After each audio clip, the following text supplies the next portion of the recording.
நீங்கள் பார்த்து கொண்டிருப்பது உங்கள் ஜாஷ்வா டிவி. சகல ஜனங்களுக்கும் நற்செய்தி.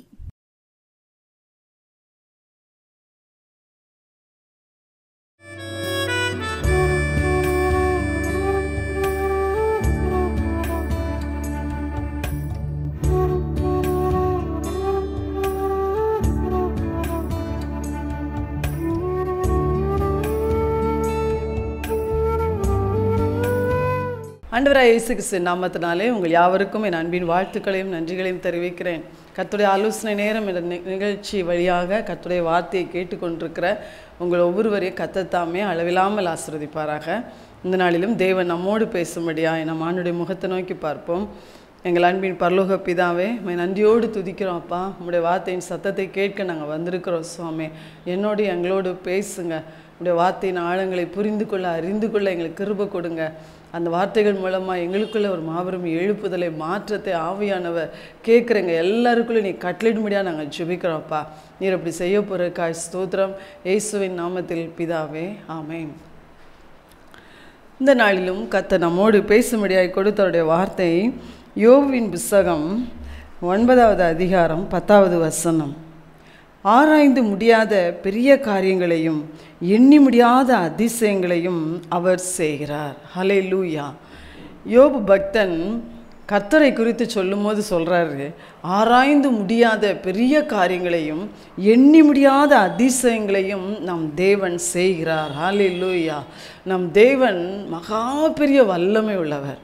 வல்லமையிலே அவருக்கு ஒப்பானவர் யாருமே இல்லை. அதைத்தான் பக்தன் சொல்லுகிறார், அவர் ஆராய்ந்து முடியாத பெரிய காரியங்களை செய்கிறவர், எண்ணி முடியாத அதிசயங்களை செய்கிறவர். ஆராய்ந்து முடியாத பெரிய காரியம் அப்படின்னா, மனிதர்கள் இன்னைக்கு பார்த்தீங்கன்னா எல்லா காரியத்திலையும் ஆராய்ச்சி செய்து நிறைய கண்டுபிடிப்புகள் அவங்க கண்டுபிடிக்கிறாங்க. ஆனால் கர்த்தருடைய கிரியைகள் எப்படி இருக்குமா? ஆராய்ந்து முடியாத பெரிய காரியங்கள். மனுஷனால் இது எப்படி அப்படின்னா ஆராய்ந்து பார்க்கவே முடியாது. அவங்களால அதில் ஆராய்ச்சி செய்யவே முடியாது. அப்படி தேவனுடைய வல்லமையானது அப்படிப்பட்டது. அப்போ மனிதர்களாகிய நம்மால் ஆராய்ந்து பார்க்க முடியாத, எண்ண முடியாத பெரிய காரியங்களை, அதிசயமான காரியங்களை நம் தேவன் செய்ய வல்லமுள்ளவராக இருக்கிறார். ஹல்லேலூயா. அப்போ ஆண்டவர் சொல்கிறாரு, இந்த வார்த்தையின்படியான பெரிய காரியங்களை நம்முடைய தனிப்பட்ட வாழ்க்கையில், நம்முடைய குடும்பத்தில், நம்ம தேசத்திலே நாம் பார்க்க போகிறோம். நம் தேசத்திலே பார்க்க போகிறோம். அந்நிய கண்கள் அல்ல, நம்முடைய கண்களே அதை காணப்போகிறது. ஹல்லேலூயா. அப்போ ஆண்டவர் சொல்கிறாரு, இப்படிப்பட்ட பெரிய காரியங்களை உங்கள் தேசத்தில் நான் செய்ய போகிறேன். உங்கள் தேசத்தில் மாத்திரமில்லை, உங்கள் குடும்பத்தில், உங்கள் தனிப்பட்ட வாழ்க்கையில் நான் செய்வேன் என்று கர்த்தர் நமக்கு வாக்கு கொடுக்கிறார். ஹல்லேலூயா. அப்போ ஆராய்ந்து முடியாத பெரிய காரியங்கள்னா என்ன காரியத்தை ஆண்டவர் மிக முக்கியமாய் வலியுறுத்தி இந்த இடத்துல அவர் சொல்கிறாரு அப்படின்னு சொன்னால், நம்ம வேதத்தில் வாசித்தோம் என்றால் நிறைய எழுப்புதலை குறித்த நிறைய காரியங்கள் சொல்லப்பட்டிருக்கு. நம்ம ஒரு கடைசி நாட்களில் வாழ்ந்துட்டுருக்கிறோம். தேவனுடைய வருகைக்கு முன்பாக ஆண்டவர் ஒரு எழுப்புதலை தேசத்தில் ஊற்ற போகிறார். அதை அவர் ஆங்காங்கே ஒரு தூறலை போல் அவர் ஊற்றி கொண்டிருக்கிறார். ஆனால் இனி அது பெருமழையாய் பெய்ய போகிறது. இதை நம்முடைய இந்திய தேசத்துக்கென்று கர்த்தர் வாக்கு கொடுத்திருக்கிறார். பழைய ஏற்பாட்டிலே ஒரு எழுப்புதல் உண்டானது. இஸ்ரவேல் ஜனங்கள் எகிப்திலிருந்து, பார்வோனின் அடிமைத்தனத்திலிருந்து ஏறத்தாழ 30 லட்சம் பேருக்கும் அதிகமான ஜனங்கள் ஒரே நாளிலே விடுதலையாக்கப்பட்டாங்க. ஒரே நாளில் விடுதலையாக்கப்பட்டாங்க. ஒரே நாளில் ரட்சிக்கப்பட்டாங்க. ஒரே நாளில் ஆண்டவருடைய சொந்த ஜனமாய் மாறினார்கள். இது எவ்வளோ பெரிய காரியம் பாருங்கள். இது மனுஷரால் இது கூடாது, ஆனால் தேவனால் மாத்திரம்தான் கூடும். அவ்வளோ பயங்கரமான ஒரு அடிமைத்தனம். அதிலிருந்து கர்த்தர் அவருடைய இரத்தத்தை, ஆட்டுக்குட்டியாண்ட இரத்தம் வீடுகளிலே பூசப்பட்ட அந்த ராத்திரியிலே தானே எல்லாரும் விடுதலையாக்கப்பட்டாங்க. ஒரு மாபெரும் எழுப்புதல். அடுத்து புதிய ஏற்பாட்டு காலத்தில் ஆண்டவர் வந்தார். அவர் நமக்காய் மரித்தார், உயிரோடு எழும்பினார். அவருடைய சீஷர்களாகிய அவரை பின்பற்றின ஜனங்கள் மேலே அவருடைய அக்னியை அவர் போட்டார். அந்த அக்னி எருசலேம் முழுவதிலும் பரவி கர்த்தர் திரளான ஜனங்களை, ஒரு நாளைக்கு 3000 பேர் 5000 பேர் என்று கூட்டமாய் ஜனங்கள் ரட்சிக்கப்பட்டாங்க. இது புதிய ஏற்பாட்டு எழுப்புதல். அவருடைய சீஷர்கள் ஆசியா கண்டம் முழுவதிலும் கடந்து சென்று அவருடைய சுவிசேஷத்தை அறிவித்தார்கள். அதில் ஒருவராகிய அப்போஸ்தலனாகிய தோமா, அவர்தான் ஆண்டுடைய சீஷரில் ஒருவராகிய தோமா தான் நம்முடைய இந்திய தேசத்துக்கு வந்தார். ஹல்லேலூயா! எவ்வளோ தூரமாக இருக்கிற இந்த தேசத்துக்குள்ளே கர்த்தர் அனுப்பினார். அதுலேயும் நம்முடைய தமிழ்நாட்டுக்குள்ளே அவர் வந்தார். கேரளாவில் ஊழியம் செய்து, தமிழ்நாட்டில் வந்து சென்னை பட்டணத்தில் ஊழியம் செய்து, அந்த இடத்துலையே அவருடைய இரத்தத்தையும் சிந்தி இருக்கிறார். ஹல்லேலூயா! அவர் அந்த இடத்துல கோதுமை மணியாய் விதைக்கப்பட்டிருக்கிறார். அப்போ அவர் விதைக்கப்பட்ட இந்த தமிழ்நாட்டை மையமாய் வைத்து ஆண்டவர் இந்த எழுப்புதலை அக்கினியை பற்றி எரிய வைக்க போகிறார். எத்தனையோ பரிசுத்தவான்களின் ரத்தம் நம்ம தேசத்தில் சிந்தப்பட்டிருக்கிறது. அவங்க இந்த பூமியில் கோதுமை மணிகளாய் விதைக்கப்பட்டிருக்கிறாங்க. எவ்வளவோ பேருடைய கண்ணீரின் ஜபங்கள் தேவ சமூகத்தில் போய் தேசம் ரட்சிக்கப்பட வேண்டும், எழுப்புதல் அடைய வேண்டும் என்ற அந்த கண்ணீர் ஆண்டுடைய சமூகத்தில் போய் நின்று கொண்டிருக்கிறது. இவை எல்லாவற்றுக்கும் பலனாய் கர்த்தர் மனிதர்களாகிய நம்மால் ஆராய்ந்து பார்க்கவே முடியாத, எண்ணவே முடியாத, நினைத்து கூட பார்க்க முடியாத மகிமையான ஒரு எழுப்புதலை தேசத்துக்குள் அவர் அனுப்புகிறார். ஹல்லேலூயா! அப்போ அந்த எழுப்புதல் அனுப்பும்போது என்ன நடக்கும் அப்படின்னா, திரளான மக்கள், கூட்டமாய் ஜனங்கள் ரட்சிக்கப்படுவாங்க. இன்னைக்கு கர்த்தர் தெய்வம் என்று அறியாமல் கோடியான மக்கள் எதையோ தெய்வமாய் வணங்கி கொண்டிருக்கிறாங்க. அவங்கள அநேகம் கோடியான ஜனங்கள் இயேசுதான் தெய்வம் என்று சொல்லி நாவினால் அறிக்கையிட்டு தங்களுடைய முழங்கால்களை அவருக்கு முன்பாய் முடக்கி கர்த்தரை சொந்த இரட்சகராய் ஏற்றுக்கொள்வார்கள். அப்படிப்பட்ட பெரிய காரியங்களை தேவன் தேசத்திலே செய்ய போகிறார். ஹல்லேலூயா! அப்போ ஆண்டவர் சொல்கிறார், இந்த பெரிய காரியங்கள் தேசத்தில் நடக்கும்போது நம்முடைய வாழ்க்கையிலே அதை செய்வார், நம்முடைய குடும்பத்தில் அதை செய்வார், நம்முடைய கிராமத்தில் பட்டணங்களில் அதை செய்வார். அப்போ ஆண்டவர் சொல்கிறார், இந்த தேவனுடைய ரட்சிப்பின் திட்டம், இந்த எழுப்புதலின் திட்டம் தேசத்தில், நம்ம தேசத்துக்கு கிருபையாய் அவர் கொடுத்த வாக்கு பண்ண இந்த திட்டம் நிறைவேற வேண்டும் என்றால், அந்த திட்டத்தின்படி தேவனுடைய பெரிய காரியங்களை நம்ம பார்க்கணும்னா ஆண்டவர் சொல்கிறாரு, நீங்கள் இதை விசுவாசிக்கணும். முதலாவது கர்த்தர் ஆமாம் எங்கள் தேசத்தை தெரிந்து கொண்டார், எங்கள் தேசத்தில் இதை செய்வார், எங்கள் குடும்பத்தில், எங்கள் கிராமங்களில், எங்கள் பட்டணங்களில் இதை செய்வார் என்று சொல்லி நீங்கள் முதலாவது உள்ளத்தில் விசுவாசிக்கணும். அடுத்து அதற்காக நாம் ஜெபிக்க வேண்டும். இன்னைக்கு நிறைய பேர் இதை நம்புவதில்லை, இதை ஏற்றுக்கொள்வது இல்லை. ஆனால் ஆண்டவர் சொல்லுகிறார், ஏற்றுக்கொள்ளாத மக்களை குறித்து கர்த்தர் சொல்லுகிறார். 2 ராஜாக்களின் புஸ்தகம், ஏற்றுக்கொள்ளாதவங்க என்ன செய்ய மாட்டாங்க, இதை விசுவாசிக்காதவங்க அதுக்காக ஜெபிக்கவே மாட்டாங்க, அந்த காரியத்தில் பங்கு கொள்ளவும் மாட்டாங்க. அப்போ ஆண்டவர் சொல்லுகிறார், அந்த 2 ராஜாக்கள் 7ஆம் அதிகாரம் 1ஆம் வசனத்தில் எலிசா என்ற தீர்க்கதரிசியின் மூலமாய் கர்த்தருடைய வார்த்தை சொல்லப்பட்டது. யாருக்கு என்றால் இஸ்ரேல் தேசத்தில் இருக்கிற சமாரியாவில் ஒரு கொடிய பஞ்சம் இருந்தது. அந்த பஞ்சம் பார்த்திங்கன்னா எந்த அளவுக்கு இருந்துச்சுன்னா, ஸ்திரீகள் தங்கள் பிள்ளைகளை சமைத்து சாப்பிட்டார்கள். அப்படிப்பட்ட ஒரு பஞ்சம், எதிரிகள் தேசத்தை முற்றுகை போட்டிருக்காங்க. ஆனால் அந்த நேரத்தில் கர்த்தருடைய வார்த்தை தீர்க்கதரிசி மூலமாய் கடந்து வருகிறது. நாளைக்கு இந்த நேரத்தில் சமாரியாவில் வாசலில் 1 மரக்கால் கோதுமை 1 சேக்கலுக்கும் 2 மரக்கால் வார்கோதுமை 1 சேக்கலுக்கும் விற்கப்படும் என்று கர்த்தர் சொல்லுகிறார். நடக்கவே முடியாத ஒரு பெரிய காரியம் நடக்கும்னு ஆண்டவர் சொல்லுகிறார்.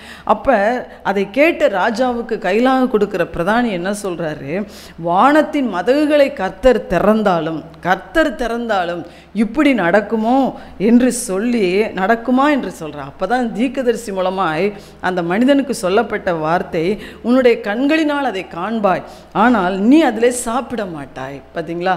அப்போ கர்த்தர் சொன்ன, நான் பெரிய காரியம் உன் தேசத்தில் செய்வேன், உன் குடும்பத்தில் செய்வேன், உங்கள் பட்டணங்களில் கிராமங்களில் செய்வேன் அப்படின்னு சொல்லி வாக்கு பண்ணி அதற்காக பெருங்கூட்ட மக்களை ஆயத்தப்படுத்தி ஜெபிக்க வைத்து கொண்டிருக்கும் போது நாம் அதை ஏற்றுக்கொள்ளாமலும் விசுவாசிக்காமலும் அதற்காக ஜெபிக்காமலும் இருப்போம் என்றால் அதை கண்ணால் பார்ப்போம், ஆனால் நாம் அதில் பங்கு கொள்ள முடியாது.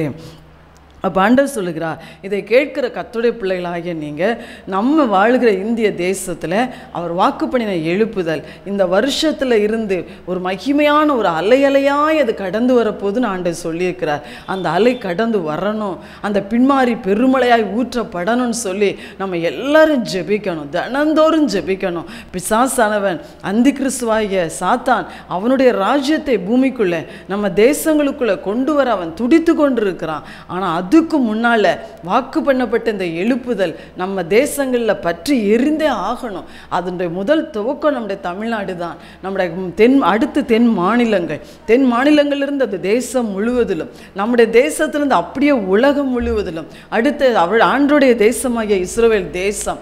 இந்த சூழ்நிலையில் தான் கர்த்தருடைய வருகை வருகிறது.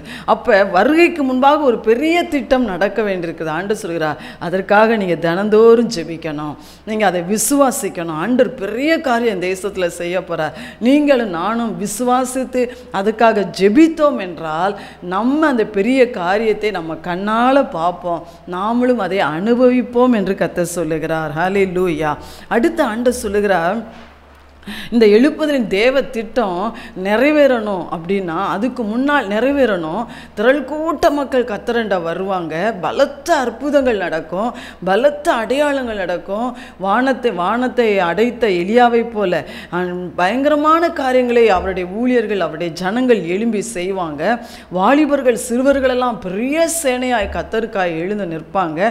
ஏற்கனவே இதற்காக ஜெபிக்கிற ஒரு எழுப்புதல் பற்றி எரிந்து கொண்டிருக்கிறது. அநேகர் சுவிசேஷத்தை அறிவிக்கிறவங்களாக எழும்பி இருக்கிறாங்க. ஆனால் இனிமே இந்த ரட்சிப்பு பலமாய் உண்டாக போகிறது. அதாவது இவெல்லாம் ரட்சிக்கப்படுவானா அப்படின்னு நம்ம நினைக்கிற மக்களெல்லாம் ரட்சிக்கப்படுவார்கள் என்று கர்த்தர் சொல்லி இருக்கிறார். அவர் சொன்னால் கட்டாயம் செய்வார். அப்போ அப்படிப்பட்ட பெரிய காரியம் நடக்கும் முன்னால் சாத்தானுடைய திட்டம் என்ன?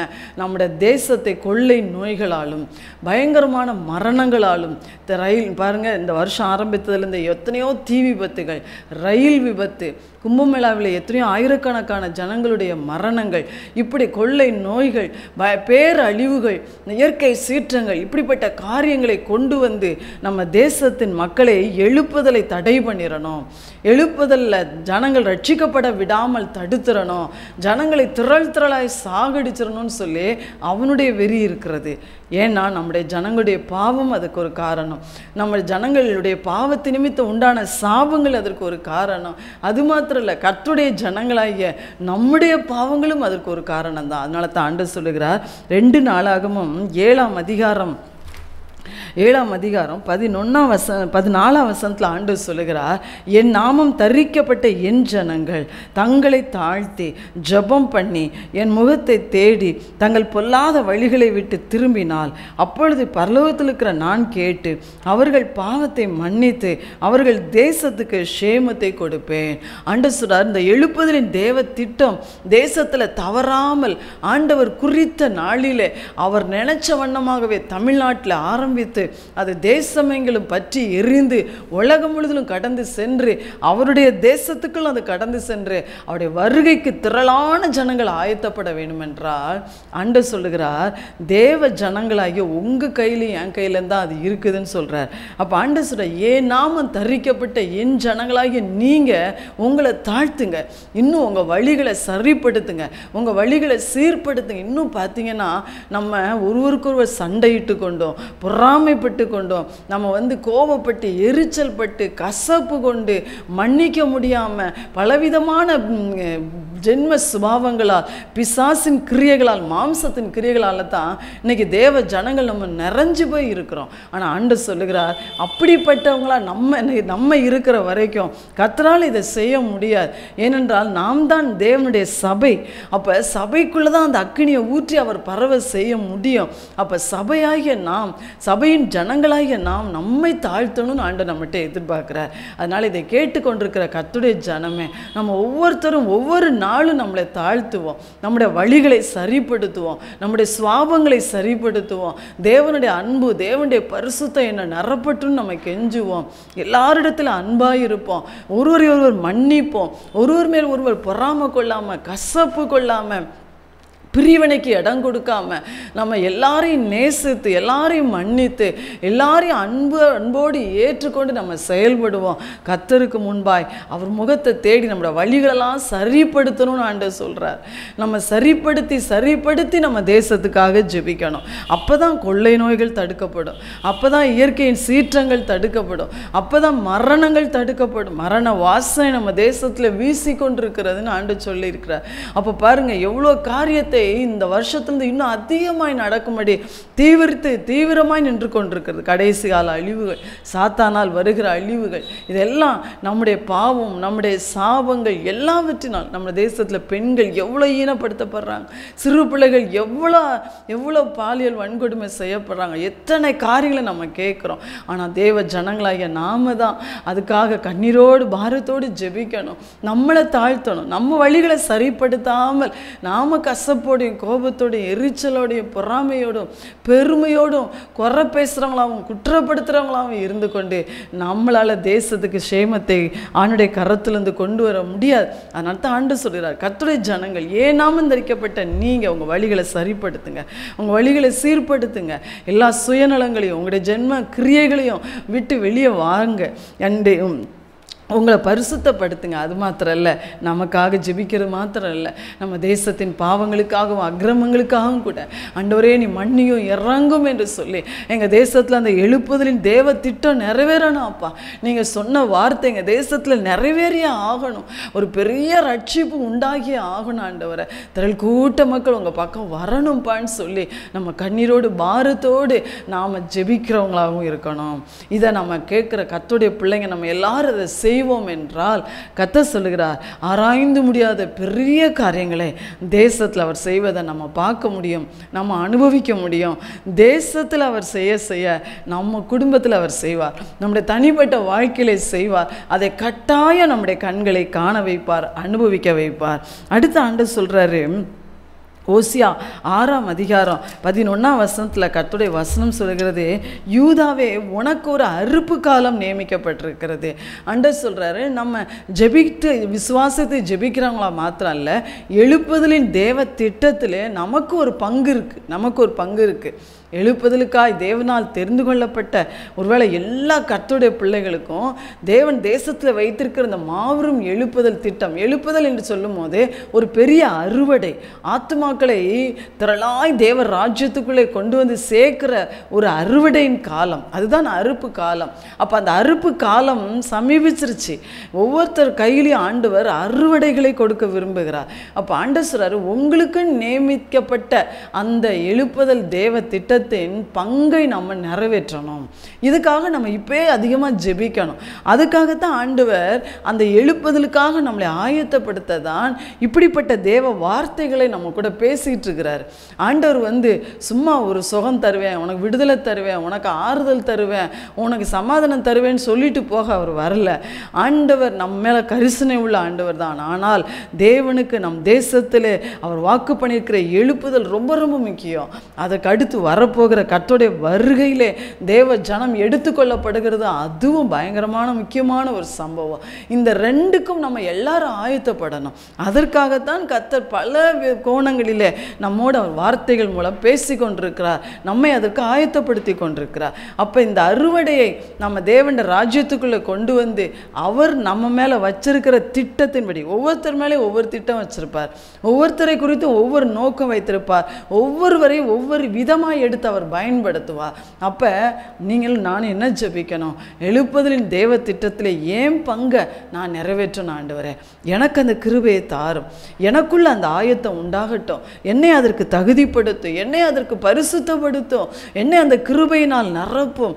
அந்த எழுப்புதலின் அபிஷேகம் என்னை அளவில்லாமல் நிரப்பட்ட சுவாமி, அந்த பின்மாறி மழை ஏமலை ஊற்றப்படட்டும். அப்பா, நான் எழும்பி நீர் எனக்குன்னு வைத்திருக்கிற தேவ திட்டத்தை நிறைவேற்றுவதற்கு, அந்த பங்கை நான் நிறைவேற்றுவதற்கு என் கைகளை பலப்படுத்தும், என்னை ஆயத்தப்படுத்தும், என்னை தைரியப்படுத்தும், என்னை விசுவாசத்தினால் நிரப்பும், உம்முடைய அன்பினாலும் ஆத்ம பாரத்தினாலும் மனதுருக்கத்தால் என்னை நிரப்பும். நம்ம கேட்கணும். நம்ம கேட்டோம்னா தேவன் நம்மளை ஆயத்தப்படுத்திடுவார்.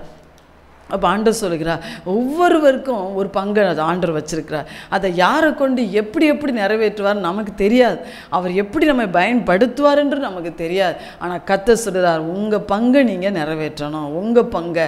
அப்போ என் பங்கை நான் நிறைவேற்றணும். ஆண்டவரே, எழுப்புதலின் தேவ திட்டத்தில் என்னுடைய பங்கை நான் நிறைவேற்றணும். இந்த நம்ம தேசத்தில் கிடச்சிருக்கிற இந்த பாக்கியம் எத்தனையோ தேசங்களுக்கு கிடைக்கல இல்லையா?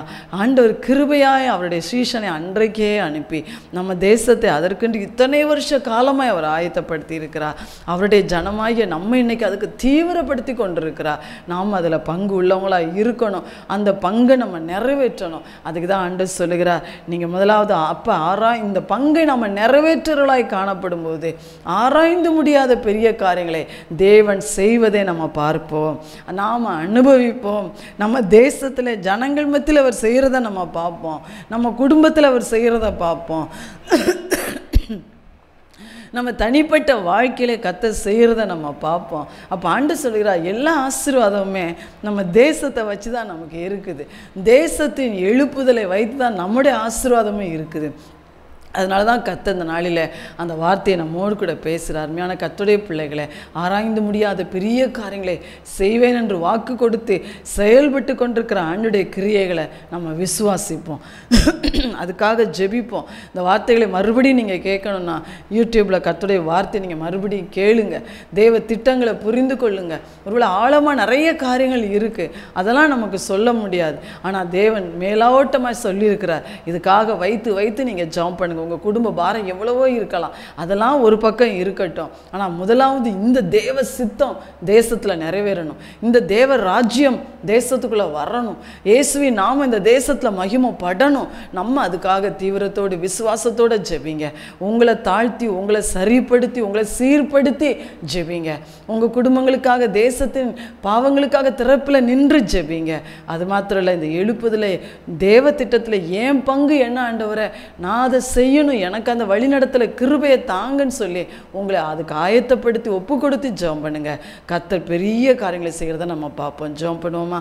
எங்கள் அன்பின் பரலோக பிதாவே, இந்த அருமையான வேலைக்காக ஸ்தோத்திரம்ப்பா. நீ வாக்கு பண்ணின இந்த கடைசி கால எழுப்புதல் எங்கள் தேசத்துல இருந்து எங்கள் தமிழ்நாட்டை மையமாய் வைத்து அது தொடங்குகிறதற்காய், பற்றி எரிகிறதற்காய் உமக்கு ஸ்தோத்திரம்ப்பா. அந்த தேவ திட்டத்தில் நாங்கள் எல்லாரும் பங்குள்ளவங்களாக இருக்கணும் ஐயா. அதை விசுவாசித்து நாங்கள் அதிகமாக இன்னும் நாங்கள் ஜெபிக்கணும்ப்பா. எங்கள் வழிகளை இன்னும் நாங்கள் சீர்படுத்த வேண்டும் ஆண்டவரே. அந்த திட்டத்தில் பங்குள்ளவங்க நாங்கள் ஒவ்வொருவரும் மாற வேண்டும் சுவாமி. கேட்குற எல்லாரையும் அடியாளையும் நீர் அதுக்கு தகுதியுள்ளவர்களாய், ஆயத்தமுள்ளவர்களாக எங்களை மாற்றிவிடுங்கப்பா. நாங்கள் ஒரு அறுவடையை, திரள் கூட்ட மக்களை உங்கள் ராஜ்யத்துக்குள்ளே கொண்டு வந்து நாங்கள் சேர்க்கணும் ஏசப்பா. உங்கள் நாமும் அப்படியாய் மகிமைப்படும்படியாக நாங்கள் ஜெபிக்கிறோம். நீர் அப்படி செய்ய போறதுக்காக ஸ்தோத்திரம். இயேசுவின் நாமத்தில் பிதாவே, ஆமென்.